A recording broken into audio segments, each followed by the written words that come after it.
तो क्वेश्चन कहते हैं the sum of coefficients of all odd degrees, X की पावर जो है वो ऑड होनी चाहिए, odd degree terms in the expansion of ये एक्सप्रेशन।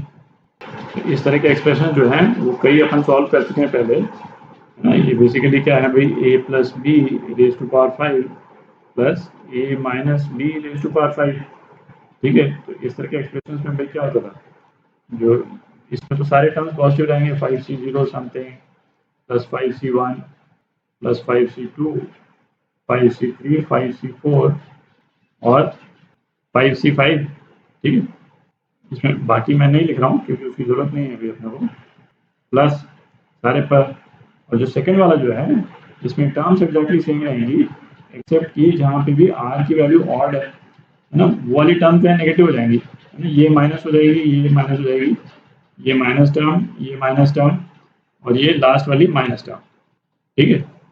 टर्म इटसेल्फ जो है वो सेम रहेगी, ठीक। तो इस तरह के एक्सप्रेशन को जब हम ऐड करते हैं तो बेसिकली हमारे पास में क्या आ जाता है, केवल आर की वैल्यू जहाँ पे इवन है वो टर्म्स रह जाती हैं। तो 2 इंटू 5c0 उसके साथ जो कुछ भी है प्लस 5c2 ये प्लस 5c4, है ना, उसके साथ वाली टर्म, यही टर्म्स रह जाएंगी केवल, ठीक। तो ये बेसिकली किया है ताकि अपने को ना एक्सप्रेशन वगैरह नहीं लिखना पड़े, तो ये वैसे ही आपको याद रहना चाहिए इस तरह के एक्सप्रेशन को देख करके। तो अब केवल ये वाली जो टर्म्स हैं, है ना, इसको अपन लिख लेते हैं, ये इस एक्सपेंशन का ये रिजल्ट है। तो ये एक्सप्रेशन अपन लिख रहे हैं, केवल इसका एक्सपेंशन कर रहे हैं अपन, समेशन अपन ने कर ही लिया। तो ये कितना हो जाएगा, twice 5c0 x to the power 5, पहले वाली term, plus 5c2 x to the power 5 minus 2 मतलब 3, और दूसरी term under root X cube minus 1 इसका whole square plus 5c4 x to the power 5 minus 4 जो कि 1 हो गया, और जो दूसरी वाली टर्म है X cube minus 3 raise to power 4, ठीक। ये एक्सप्रेशन क्या हो जाएगा, twice 5c0 x to the power 5 plus 5c2 X cube into X cube minus 1, है ना, स्क्वायर के कारण, और 5c4 x into X cube minus 1 का स्क्वायर, तो X to the power 6 minus 2x cube plus 1, ये आ गया। अच्छा, अब हमको केवल जो x के जो ऑड पावर्स हैं उनके कोएफिशिएंट को सेपरेट कर लेना है, ठीक है। तो ऑड पावर्स को ये कर लेते हैं, x टू द पावर 5 है ना, ऑड है, तो 5c0 आ गया। अच्छा, इस वाले में x टू द पावर 6 है ना, वो आएगा नहीं, माइनस 1 है ना, जिसके कारण एक्स क्यूब आ रहा है, माइनस के साथ में आ रहा है, minus x cube, power odd है तो यहाँ पे क्या आ जाएगा, माइनस 5c2 आ जाएगा, ठीक।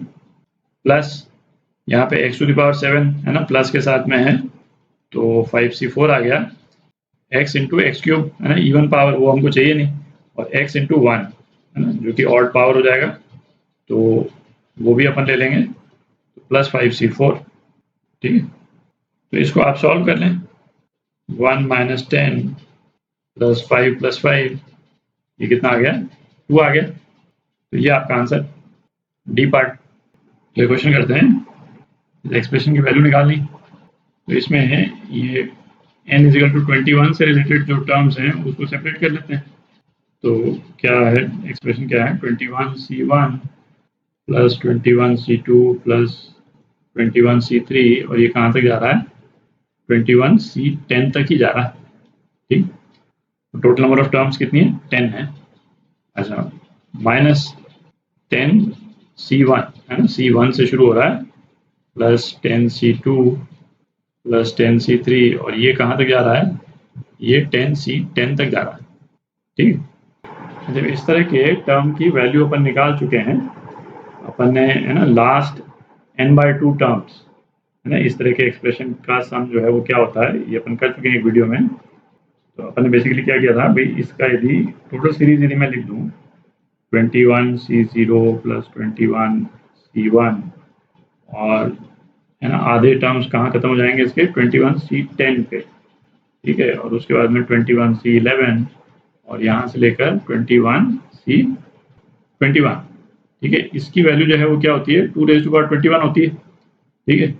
अच्छा, इसमें देखें, ये यहाँ से यहाँ तक टोटल नंबर ऑफ टर्म्स कितनी है, 11 टर्म्स हैं, और यहाँ से यहाँ तक भी टोटल नंबर ऑफ टर्म्स कितनी है, 11 टर्म्स है। ठीक है। और इन दोनों एक्सप्रेशंस में क्या है भाई, जैसे ये शुरू की फर्स्ट टर्म और लास्ट की टर्म ये सेम है, फिर उसके बाद में ये सेकंड टर्म, उसके बाद में लास्ट से एक पहले वाली टर्म वो सेम है ना, ये दोनों टर्म्स है ना, ये दोनों टर्म सेम है। ठीक है, क्योंकि नीचे के जो आर हैं उनका टोटल जो है वो 21 आ रहा है हर केस में। ठीक है, ये अपन डिस्कस कर चुके हैं।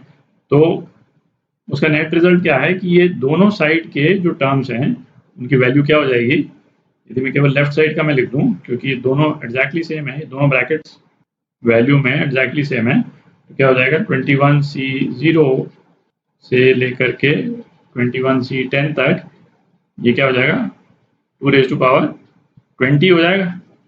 ठीक है, क्योंकि अपॉन 2 कर दिया अपन ने तो 2⁻20 आ गया। अच्छा, हमको जो दे रखा है ना, ये 21C1 से शुरू हो रहा है, मतलब इस वाली टर्म से शुरू हो रहा है ना, ये वाली सीरीज।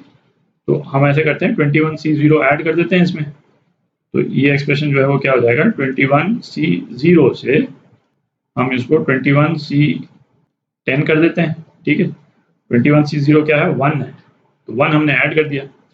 अच्छा, माइनस, अब ये वाली सीरीज भी देखें है ना, ये वाली सीरीज तो और फैमिलियर है हमसे, ये वाली सीरीज भी 10C1 से शुरू हो रही है, तो इसमें भी हम क्या करें 10C0 को हम ऐड कर देते हैं है ना, प्लस 10C1, और ये कहाँ तक जाएगा 10C10 तक।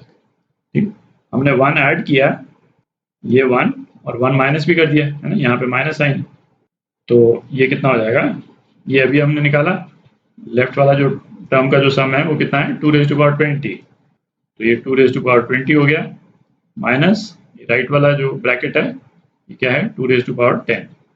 ठीक, तो ये आपका आंसर डी पार्ट।